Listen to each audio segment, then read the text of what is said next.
Oh, yeah. Hello my gaming family and welcome to another video. In today's video we will talk about one really amazing game that came out of nowhere and won hearts of many.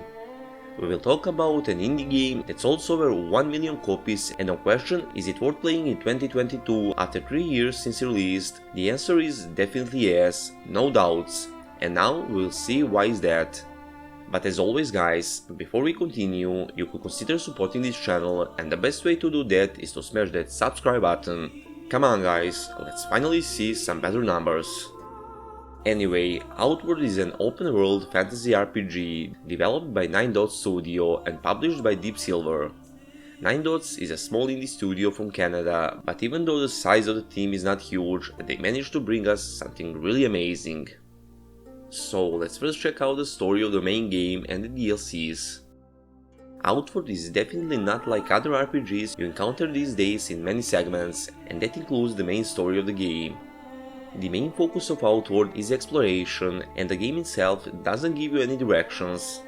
The game starts when you as player, a citizen of Cherzo, got shipwrecked and ended on a shore all alone. The first main quest is Castaway, and it explains what actually happened to you and slowly introduces you to the game. This quest starts immediately when you start the game, and the backstory slowly explains the situation. All my life, I've lived within the safety of Cherzo, spared the brutality of the world outside. But life in Ouray is never that easy. For all the safety that my tribe provides, our laws are harsh. We are judged not as individuals, but as bloodlines. The failures of my bloodline weighed heavy on me. My grandmother brought ruin to our tribe long ago, bringing a heavy blood price upon my family, and we paid the debt caused by her actions ever since. I joined an expedition across the sea with my old friend Dizan, hoping the money made there would be enough to clear my debts. This was a mistake. I am lucky to still be breathing after our ship hit rocks on the return voyage. Now I have no choice but to pick myself up yet again and face the wild, untamed land outside the walls. I must carve out my own future or die trying. Anyway, after this, let's say tutorial quest, the next one is Call to Adventure, and actually everything starts with it. After completing Castaway, you awake in the lighthouse of Cherzo. With your best hope of paying off your family's blood debt ruined in the shipwreck, you are tasked with finding another way of making the payment and saving your home. When you stepped outside, you learned that your voyage lasted 4 months, and that you have visited Orochi. 12 people died in the shipwreck, and Risa Aberdeen has declared a period of tribal mourning. With nothing to show for your absence, the tribe demands 150 silver within 5 days, or they will take the lighthouse from you. And that's the point when everything begins actually. The first DLC for Outward adds a lot of new things in the game, such as new weapon type, the gauntlets, new skill trees and status effects, enhancements, new dungeons and creatures, and also has the corruption, which significantly affects your gameplay and raises the difficulty in the game. When it comes to the story of this DLC, it revolves around a completely new faction in the game called the Soroborian Academy, and also the corruption have huge impact on the game too. When it comes to the second DLC called the Three Brothers, besides grenades, elemental arrows and new awakened weapons, this DLC adds new skill tree to the game called the Primal Ritualist that focuses on your totems during combat. Beside those, the new area was added called Caldera, and with it the new dungeons, quests and tons of new interesting locations. The main thing that was added in this DLC is city building mechanics that will allow you to create your own landmark in Ouray by helping the population to survive in this ruthless world. With the new city building mechanics, you will be part of rebuilding the refugee camp into New Sirocco. When it comes to gameplay, in that segment you might find this game a little bit difficult. Outward is definitely not like other RPGs we are able to see these days and stands out from others in several segments. The exploration is the main aspect in Outward, so if you didn't play the game already, prepare yourself for something really challenging. In Outward there is no map markers, and you will constantly need to orient yourself using some objects or simply to learn every corner of the map and navigate through it. Also, there is no manual save, cause the game constantly auto-save your progress, so you won't be able to just go and reload your last save when you die. This feature can be a little annoying, but it adds another difficulty level to this game. Every lengthy trip across the map, every purchased vendor or skill upgraded trainer, every decision in quest line, and every single fight is an event that needs to be very carefully considered and prepared for. Also, I need to mention that there is no mounts and fast travels in the game, so prepare yourself for tons of walking and running, and this will be a constant challenge considering that there are enemies all over the map, so you must be very careful all the time. From this perspective, you might find Outward really punishing, and you may find this feature very repulsive, but note that because of this feature, every single triumph in the game, even the smallest ones, feels great.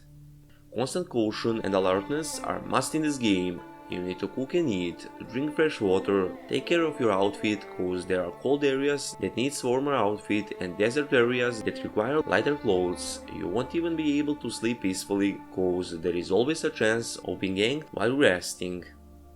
One fun fact guys, there will be moments in the game in which you will have more debuffs and negative effects on you than actual buffs. But hey, it won't be interesting if everything is easy, right?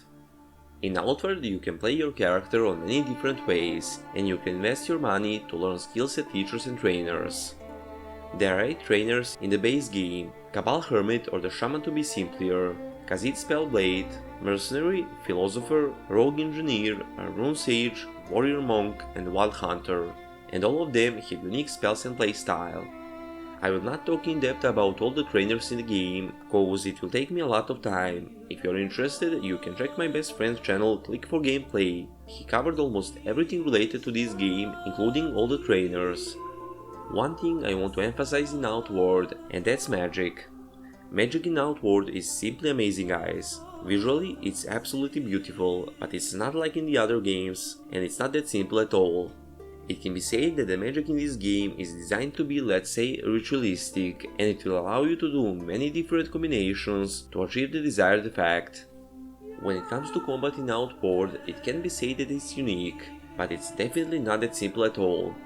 In Outward you are not some predetermined hero, just the opposite. You start from nothing and your enemies do almost everything you can do. They can cast spells, use equipment and fight just as you can. What you need to have on mind during combat is that you must outsmart your opponent and you must cleverly plan your moves and manipulate the situation to gain the upper hand. All weapon types have unique movesets and each attack have a different pattern, reach, speed and force, so planning your next attack to outperform your opponent is highly recommended. Graphically, you can obviously see that this is an indie game, however, Outward have a unique look and design that somehow make you like that visual segment of the game. This unusual design will definitely provide you a unique experience, and the overall look of the game, exploration, difficulty, lack of fast travel and constant fear of losing progress. When you mix all of that, you get one really interesting, good looking game. Visuals are subjective feeling, someone may like the look of the game, someone may not.